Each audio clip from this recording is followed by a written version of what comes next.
قرآن پاک کی سورہ عبس کا تعارف، آیت نمبر 1 سے 10 کی تلاوت، ترجمہ اور تفسیر قرآن صراط الجنان سماعت فرمائیں گے۔ سورہ عبس کا تعارف۔ مقام نزول، سورہ عبس مکہ مکرمہ میں نازل ہوئی ہے۔ آیات، کلمات اور حروف کی تعداد، اس سورت میں 1 رکوع، 42 آیتیں، 130 کلمے اور 533 حروف ہیں۔ عبس نام رکھنے کی وجہ، عبس کا معنی ہے تیوری چڑھانا، اور اس سورت کی پہلی آیت میں یہ لفظ موجود ہے، اس مناسبت سے اسے سورہ عبس کہتے ہیں۔ سورہ عبس کے مضامین، اس سورت کا مرکزی مضمون یہ ہے کہ اس میں اللہ تعالیٰ کی وحدانیت، حضور پرنور صلی اللہ تعالی علیہ وآلہ وسلم کی رسالت کے بارے میں بیان کیا گیا، اور اخلاقیات کی اعلیٰ تعلیم دی گئی ہے کہ لوگوں کے درمیان ان کے بنیادی حقوق میں مساوات رکھی جائے، اور اس سورت میں یہ مضامین بیان ہوئے ہیں۔ نمبر 1، اس سورت کی ابتدائی آیات میں اللہ تعالیٰ نے اپنے حبیب صلی اللہ تعالی علیہ وآلہ وسلم کی عظمت و شان ظاہر فرمائی، اور ان کے ایک عاشق حضرت عبداللہ بن ام مکتوم رضی اللہ تعالی عنہ کا واقعہ بیان فرمایا۔ نمبر 2، یہ بتایا گیا کہ قرآن مجید کی آیات تمام مخلوق کے لیے نصیحت ہیں، اور جو چاہے ان سے نصیحت حاصل کرے اور جو چاہے ان سے اعراض کرے۔ نیز ان آیات کی عظمت و شان بیان کی گئی۔ نمبر 3، اللہ تعالیٰ کی نعمتوں کی ناشکری کرنے پر کفار کی سرزنش کی گئی، اور اللہ تعالیٰ کی وحدانیت و قدرت کے دلائل بیان کیے گئے۔ نمبر 4، اس سورت کے آخر میں قیامت کے دہشت ناک مناظر بیان فرمائے گئے، نیز نیک مسلمانوں کا ثواب اور کافروں فاجروں کا عذاب بیان کیا گیا۔ سورہ نازعات کے ساتھ مناسبت، سورہ عبس کی اپنے سے ماقبل سورت نازعات کے ساتھ مناسبت یہ ہے کہ سورہ نازعات میں بتایا گیا کہ نبی کریم صلی اللہ تعالی علیہ وآلہ وسلم کی ذمہ داری اللہ تعالیٰ کی نافرمانی کرنے پر اس کے عذاب سے ڈرانا ہے، اور اس سورت میں بتایا گیا کہ حضور اقدس صلی اللہ تعالی علیہ وآلہ وسلم کے ڈر سنانے سے کون لوگ نصیحت حاصل کرتے ہیں۔ بسم اللہ الرحمن الرحیم، اللہ کے نام سے شروع جو نہایت مہربان رحمت والا ہے۔ عبس وتولى أن جاءه الأعمى وما يدريك لعله يزكى أو يذكر فتنفعه الذكرى أما من استغنى فأنت له تصدى وما عليك ألا يزكى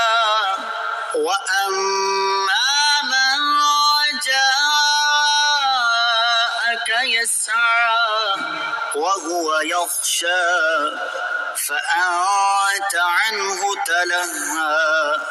ترجمہ، تیوری چڑھائی اور منہ پھیرا اس بات پر کہ ان کے پاس نابینا حاضر ہوا، اور تمہیں کیا معلوم شاید وہ پاکیزہ ہو جائے یا نصیحت حاصل کرے تو نصیحت اسے فائدہ دے۔ بہرحال وہ شخص جو بے پرواہ بنتا ہے تو تم اس کے پیچھے پڑتے ہو، اور تم پر اس بات کا کوئی الزام نہیں کہ وہ کافر پاکیزہ نہ ہو، اور وہ جو تمہارے حضور دوڑتا ہوا آیا اور وہ ڈر رہا ہے تو تم اسے چھوڑ کر دوسری طرف مشغول ہوتے ہو۔ عبس وتولى، تیوری چڑھائی اور منہ پھیرا،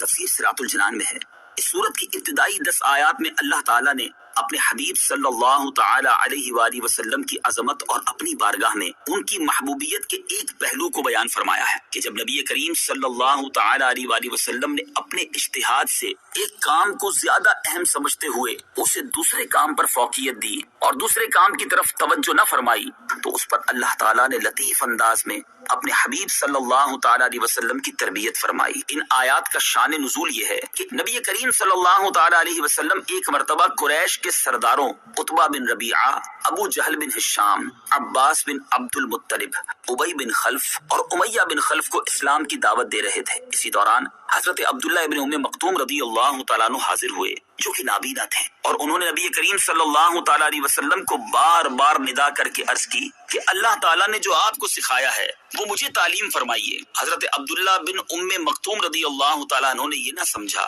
کہ حضور اقدس صلی اللہ تعالیٰ علیہ وسلم دوسروں سے گفتگو فرما رہے ہیں اور میرے ندا کرنے سے قطع کلامی ہوگی۔ یہ بات حضور پرنور صلی اللہ تعالیٰ علیہ وآلہ وسلم کو گراں گزری اور ناگواری کے آثار چہرہ اقدس پر نمایاں ہوئے، یہاں تک کہ حضور اقدس صلی اللہ تعالیٰ علیہ وسلم اپنی دولت سرائے اقدس کی طرف واپس تشریف لے آئے۔ اس پر یہ آیات نازل ہوئی، اور اس آیت اور اس کے بعد والی 9 آیات روایات میں فرمایا گیا کہ نبی کریم صلی اللہ تعالی علیہ وآلہ وسلم نے اس بات پر اپنے ماتھے پر شکن چڑھائی اور منہ پھیرا کہ ان کے پاس ایک نابینا شخص حاضر ہوا، اور اے پیارے حبیب صلی اللہ تعالی علیہ وآلہ وسلم، آپ کو کیا معلوم کہ شاید وہ آپ کا ارشاد سن کر پاکیزہ ہو جائے یا آپ کے کلام سے نصیحت حاصل کرے تو وہ نصیحت اسے فائدہ دے، جبکہ دوسرا وہ شخص جو اپنے مال کے تکبر میں مبتلا ہونے کی وجہ سے اللہ تعالیٰ سے اور ایمان لانے سے بے پرواہ ہوا تو آپ اس کے پیچھے پڑتے ہیں اور اس کے ایمان لانے کی امید میں اس پر کوشش کرتے ہیں تاکہ دین اسلام کی قوت میں اضافہ ہو اور ان کے پیچھے چلنے والے اور لوگ بھی ایمان لے آئیں، حالانکہ آپ پر اس بات کا کوئی الزام نہیں کہ وہ کافر ایمان لا کر اور ہدایت پا کر پاکیزہ نہ ہوں، کیونکہ آپ کے ذمہ دعوت دینا اور اللہ تعالیٰ کا پیغام پہنچا دینا ہے۔ اور وہ ابن ام مکتوم جو بھلائی کی طلب میں تمہارے حضور ناز سے دوڑتا ہوا آیا اور وہ اللہ تعالیٰ سے ڈرتا ہے تو آپ اسے چھوڑ کر دوسری طرف مشغول ہوتے ہیں، ایسا کرنا آپ کی شان کے لائق ہرگز نہیں۔ جاءه